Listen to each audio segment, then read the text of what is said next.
ছুটির দিনে নিত্যপণ্যের বাজার পরিস্থিতি জানাতে এই মুহূর্তে রাজধানীর কারওয়ান বাজার থেকে যুক্ত হচ্ছেন সহকর্মী আলভি রায়হান। আলভি, রমজানের শেষের দিকে নিত্যপণ্যের সরবরাহ ও দরদাম কেমন দেখছেন জানাবেন।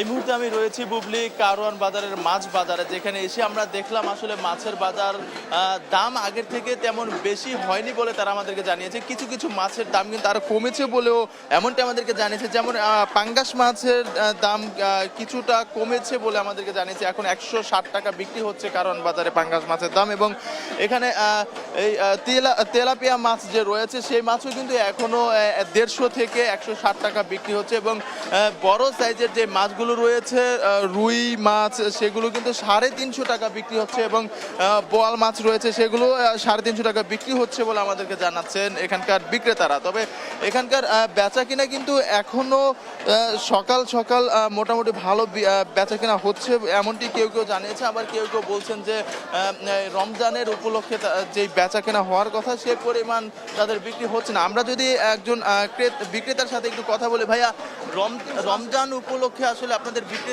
একটু বেশি হওয়ার কথা, এটা থাকে কেমন বিক্রি হচ্ছে? এখন একদম কম হচ্ছে ভাই, বাজার কাস্টমার কম, বিশেষ করে মানুষের দেশ গ্রামে বেশি যাইতেছে। কেজি পঁচিতে 50-60 টাকা কেজিতে কম। আগে যে মাছ বেচছিলাম 500 450 400 টাকা বেচতেছি। রুই মাছ হলে 350 বেচতাম, 300 টাকা বেচতেছি। বাজার একদম কম, মানুষই নেই বাজারে, বেশিরভাগ মানুষ দেশ গ্রামে চলে যাইতেছে।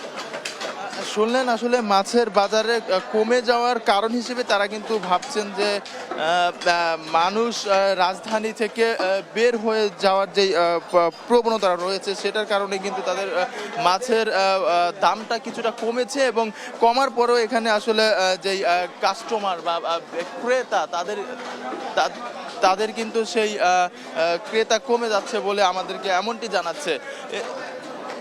এছাড়া এখানে কিন্তু মাংসের দামেও কিছুটা স্থিতিশীল রয়েছে বলে আমাদেরকে জানিয়েছে।